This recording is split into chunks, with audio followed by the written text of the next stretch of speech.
Hi, I'm Chris. And I'm Ryan. And we are full-time RVers who work remotely, and we are in search of the good life on the road. In this video, we are wrapping up our first year as full-time RVers. December 19th for a full year. Yeah, it is Christmas Eve 2021 today. So in the first of these two-part videos, we're going to talk about our reflections about being on the road. We're going to do it sort of in a fun way, kind of make a game out of it. So like the newlywed game? Like the newlywed game a little bit. We would come up with some questions for each other. Which we've not seen each other's answers yet. Right. So we have the list of questions, and we did our own answers. And I'm going to try to not do a lot of editing. There will be editing a little bit in this video because one of us says a lot, and one of us says so a lot. I will be editing to that degree, and it's just going to be about what it's like being full-time in an RV. On the road. On the road. The second video in this series, we're going to cover some of the facts and figures, including the places we've gone, our RV expenses, and our experience with Thousand Trails. We are Thousand Trails members, and we'll talk a little bit more about our membership and how we think it's been quite beneficial. If you're interested in the Thousand Trails, we will give you all the details that we've experienced ourselves, so stick with the video to the end. Yeah, so that'll be the second video. Yep. This first video is more just our reflections, and the second video is a little bit more nitty-gritty. So depending on what you're interested in finding out, or watching both, that would be great. Please remember, when you see this video, this is our experience as full-time RVers. Everyone's experience is different depending on the type of rig that you have, depending on the way you like to travel, depending on your budget, all of that. This isn't our way or the highway, it's just our experience. So please don't kill us in the comments, you know, when we talk about different things. This is just our experience, and we hope to help other people out who are thinking about this lifestyle, and just some things to consider. So we're going to get on with the newlywed game here, and these are our 17 or so questions that we prepared ahead of time. We don't know each other's answers, and go. Okay, number one, what's your favorite thing about our full-time RVing? My favorite thing about full-time RVing is just being able to travel to different places and to see the country and see what it has to offer, and really immerse ourselves in different areas.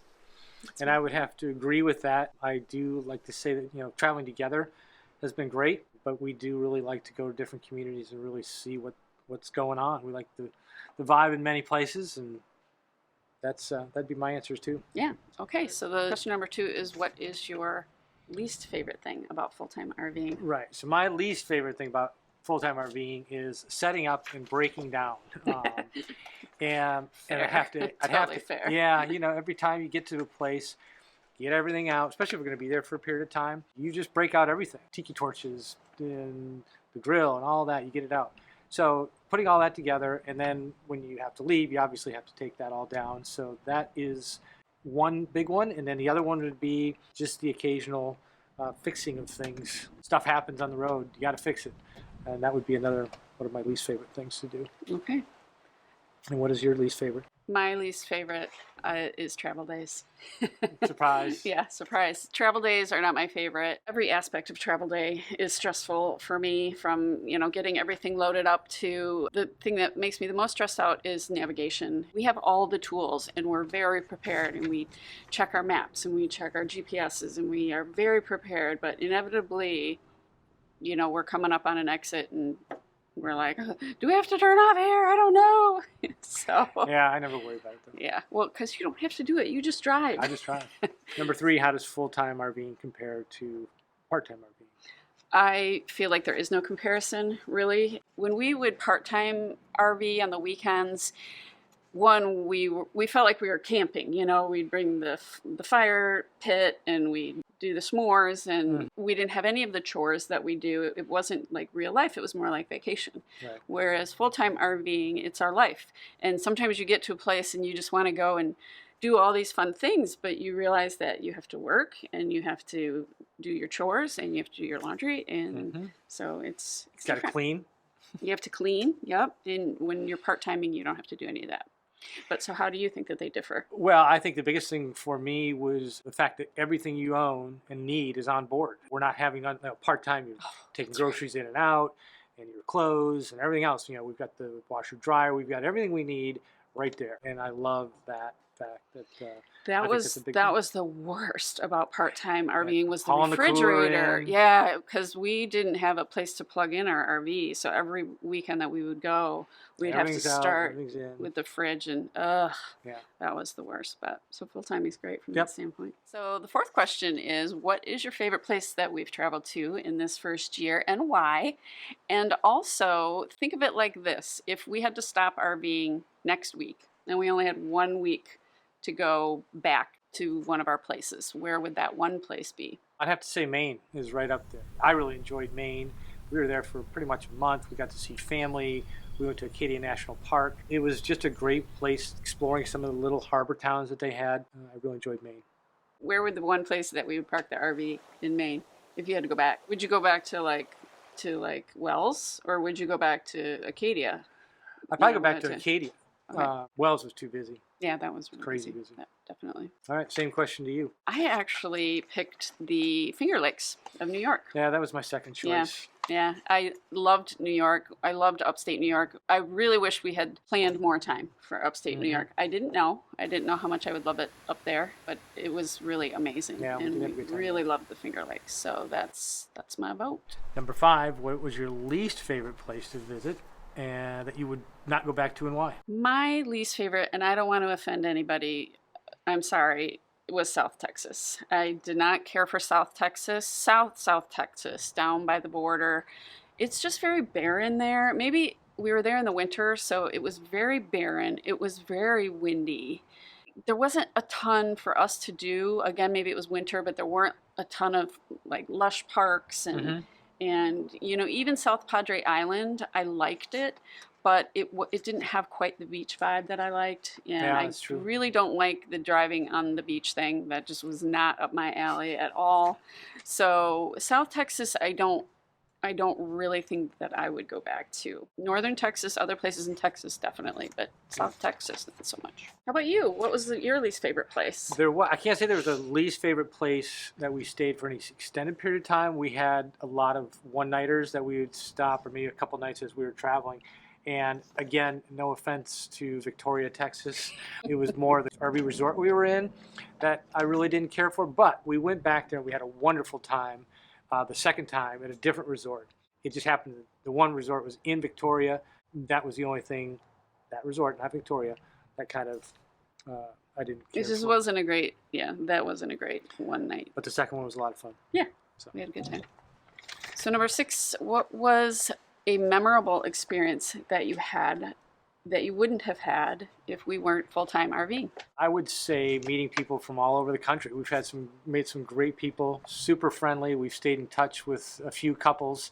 Just really enjoy meeting people along the way. Everyone's got a different story, and it's fun to hear those. Now, how about you? You went very broad with that question. I went very specific with that question. My very specific experience that I thought stood out was when we went up in the skydiving planes at a Harvest Host. We wouldn't have ever gone to a Harvest Host, for one, if we weren't full-time RVing. And we ended up staying at a diving center outside of Chicago. And we ended up being able to go up in the planes with the divers. So that was pretty cool. Yeah, that was just something that stuck out in my head. Like I said, mine was more specific than yours. Number 7, if you could change one thing about full-time RVing, what would it be? This would never happen, but this is what I would change. I would make it so that all truck stops and all gas stations had an RV lane for getting gas, because I hate having to get diesel and having to go through those trucker lanes. I would just wish that there was just an RV lane. And I don't care if I have to wait 10 deep, right? But that's what I wish. And I also wish that just any gas stations, if they all had diesel and they all had an RV lane, it'd be a perfect world, right? So that's the one thing I would change about full-time RVing. Okay, so what would you change about full-time RVing? I would say it is what it is, and you have to embrace it. Go with the flow. It's a commitment to one another. It's a commitment to the lifestyle, and you either like it or you don't. So I don't think there's anything I would change about full-time RVing. I think it's just that it is what it is. You're full-time RVing, and you better You better like it. Can you think of anything off the cuff that in a magical world like I did that you would change? No, because there's nothing I would change. I Okay. really like everything about it. It's just, like I said, it is what it is. It's full-time RVing. Embrace it and commit to it. That's Okay, it. that's what we'll do. Mhm.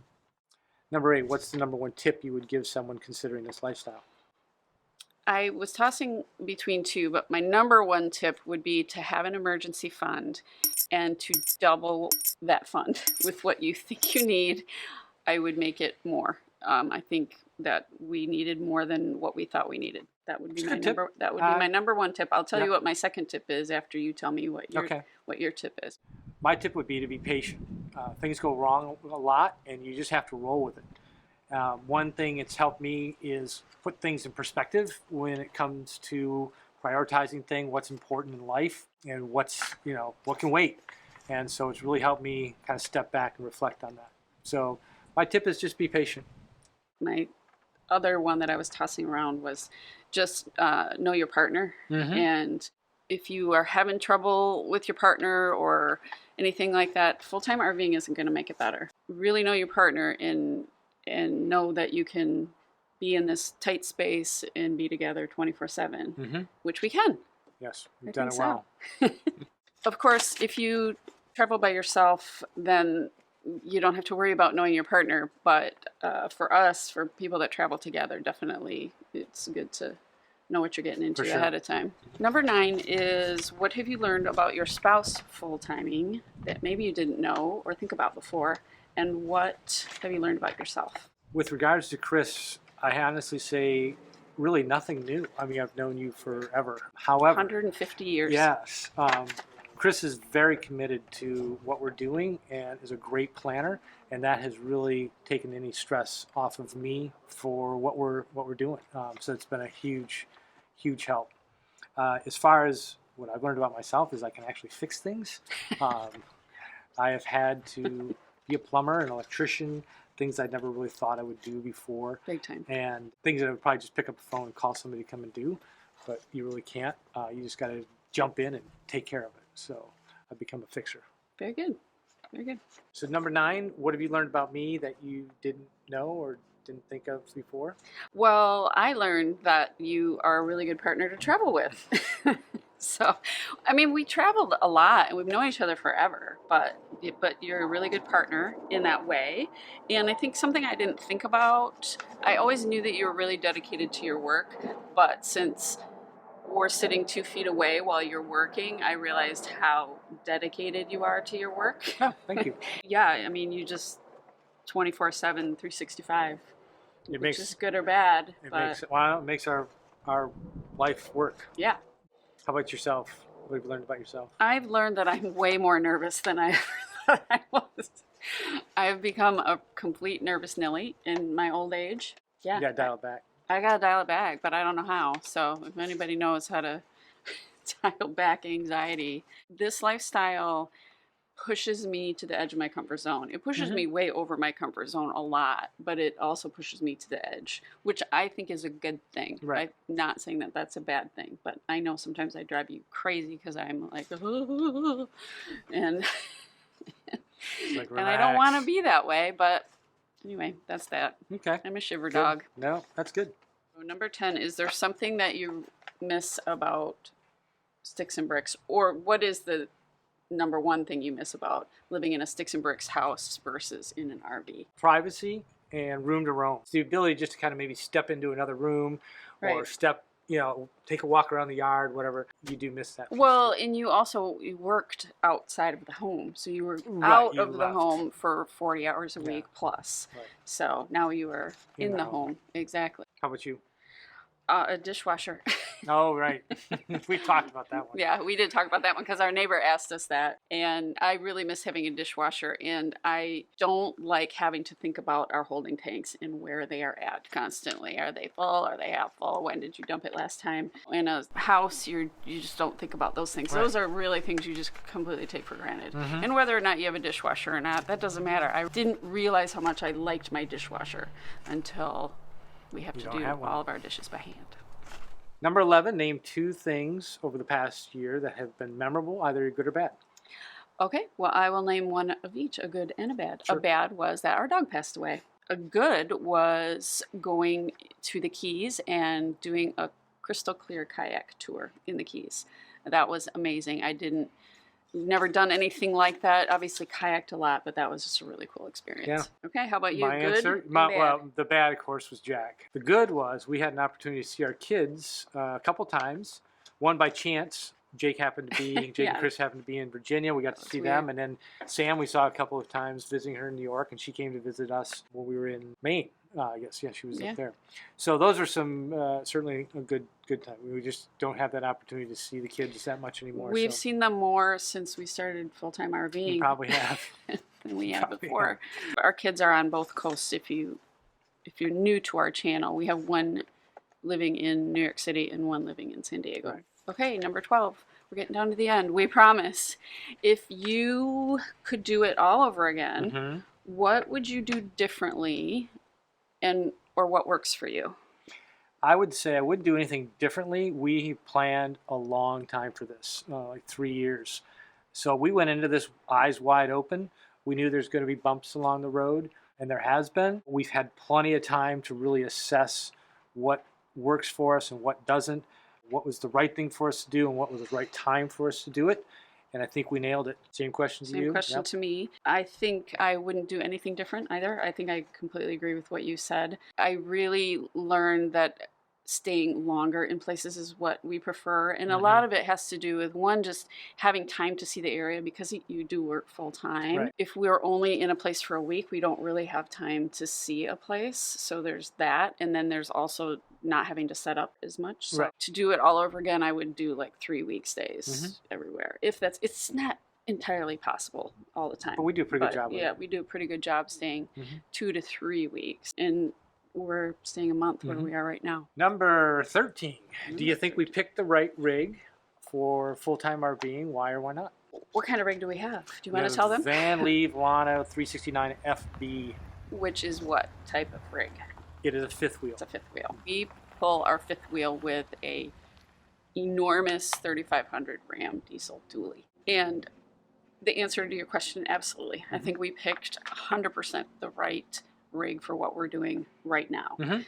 If we change our tack a little bit, if we go out west, spend more time out west, if you are closer to retirement, those kind of things, I think it would be fun to do something different. Right. Either go a little bit smaller, like pull an Airstream, or do a motorhome and pull a Jeep or something Right. like that. As of right now, for what we're doing, we always have to be somewhere where there's good internet. We aren't going off-grid. It's the perfect rig. Yep. How about you? What do you think? I'd have to agree. The fifth wheel, the floor plan, we made some modifications for our work environment. We were able to do a few things, take out a couch, put in a desk. And it's worked we out have a well. video that I can link here, which Yeah, is some some of of the our modifications. mods that we did. Mhm. We have a couple videos, actually. But But yeah, the slide outs, we got 4 slide outs, got a good big open space. So love it. love it. Yep. This is a question that we get a lot. How long do you plan to RV? And our answer is typically Typically, one day we're going to yeah. wake up and look at each other and go, "Are you good?" And it's like, "Yeah, we're good. Let's go back to sticks and bricks." We don't know when that is. We haven't set any particular date. I think the other wild card is if my employer said you need to come back to the office, we'd have to make some decisions at that point. Right. But as far as just the two of us, what we're doing without any interaction with the employer, it's just going to be that one day where you just go, "We've had a great time doing this. Let's go back." That's my feeling. I feel the same. I would just add to it in that another wild card would be our health. Right. If Yeah, if that's anything happens to either one of us, if we have to have any sort of terrible surgery, or if one of us got sick, we would have to rethink what we're doing. And I Yeah. think the other thing that we both miss is having at least a home base. Now, he does go back to Wisconsin to work, but he doesn't have a home base. He has either a hotel or an Airbnb or his parents' house. So I think we are sort of on the hunt to maybe get that home base. Not necessarily a home at this point, but Right. some land. Be great if we could get some land, park our RV on it, have a place to hook up, and just, if we really need to just get off of the road for a little short time. And again, we do miss that privacy aspect, that would be the only thing. I Right. think where we'll head towards the future is start looking for some land. But part of why we're traveling is to figure out Where that's going to be. where that's going to be. Number 15, what are some of the bucket list items that you have not done in the first year you'd like to have? I don't really have a bucket list for the travel. I just feel like we're just traveling, and we try to stay within the Thousand Trails scheme. So from that standpoint, I don't really have a bucket list. I feel like in the future I would like to do some more national parks, more state parks, those kind of things. Maybe try being off the grid a little bit more, but right now we're not in that phase. And then I would like to spend like a full summer in Alaska. And obviously we knew we weren't going to do that our first year, but sometime we'd like to do that again. Either he has to take a sabbatical or he has to retire, one or the other. Yeah, my comment would be pretty much the same. It was that spending time out west or the Northwest, some of the national Pacific parks. Northwest, Yeah, that's certainly on the bucket list, but due to our rig size and again some of the limitations with my work, it just doesn't allow us to do that quite yet. So we'll get there, but that's where we'd like to go. Number 16, name one or two things that really surprised you about full-time RVing. I would have to say how many people are doing it. From couples, families, people who've lost a spouse. We've seen a lot of single women on the road. It can be a little bit of a lonely life, but the people are wonderful. So when you get to some of these areas, you just go, you know, what's this next park going to be like? You get there and everybody's like, hey, welcome, come on over for a cocktail. So it's been a lot of fun just from that. I guess I just wasn't really expecting how many people are doing what we're doing, and B, just the welcoming places we've been. How about you? Actually, the second part of my answer was exactly the same as yours. I was surprised at how friendly and helpful people are. And you have anything going wrong with your RV, people step in and help you, and just people very welcoming. We find that really in the Thousand Trails parks a lot. Also in these, where we are right now, it's 90% full-timers. Like full-timer, they're staying in that park and they're super friendly. It's over 55 park. But the first part of my question was, I am truly surprised at how much we need to fix things. And we've been really lucky when we were just part-time RVing. We hardly ever had to fix anything. And so now our quote is, it's always something, or, you know, I'm just having a bad RV day. Like there's just one thing after another. We're constantly fixing leaks and our kitchen sink leaks all the time. But I think we fixed that now. Yeah, I think so. Maybe. It really is always something. And if you know that going in, I think we were naive. We just, even though we heard a million people say everything breaks all the time. Right. Well, it really does. Yeah, and it's not the brand. It's every brand has these issues. You know, you're going down the road 60, 65 miles an hour in your house and it's bouncing along. Stuff's going to happen. Like he said, he's learned to become an electrician and a plumber and all around fix-it guy. All right, so number 17. If you could rewind to the point when you first decided you were going to make the decision to go full-time RVing, would you make the same decision, question, or is there something that you might change a little so your trajectory would be different? I put on my notes that I would have left sooner. I think if I had known that we could make this work, there was a lot of parts that we had to put into place. The biggest thing was getting him to be able to work remotely, and that happened because of COVID.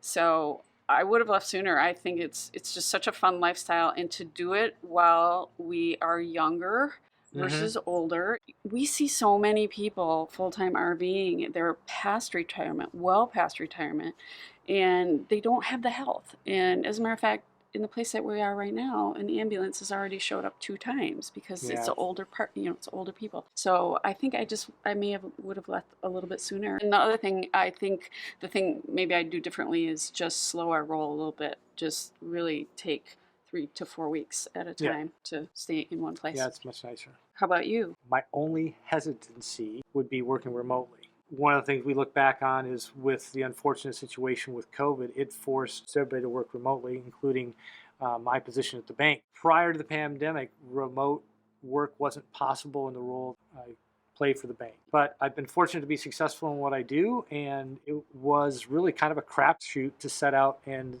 do this. But we did. I wouldn't change anything else, though. So that's the wrap up of our first year, our thoughts and reflections on our first year. Stay tuned for the next video, and we are going to talk about the nitty-gritty, about how much it really costs to full-time RV. And we are going to have a little section at the end about our Thousand Trails membership. So if that's something that might interest you, stay to the end, because that's the way that we have found to save money RVing. But in the meantime, subscribe to our channel. If you enjoyed this, give us a thumbs up. Give us a thumbs up, and we will see you in the next video. And we are full-time. Start over. Oh. Sorry, hold on.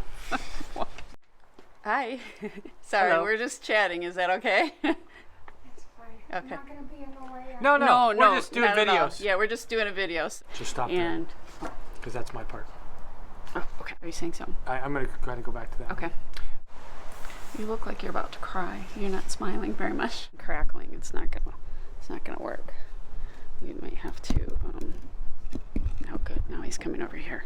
The fourth question is. What is the fourth question? What? Hold on. So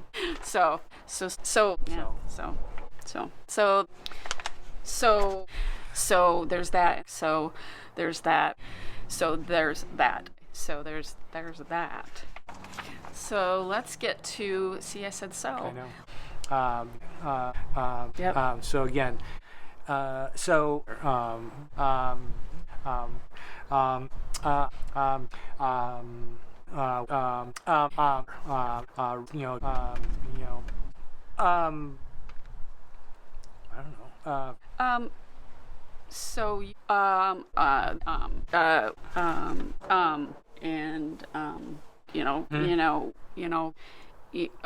know. It's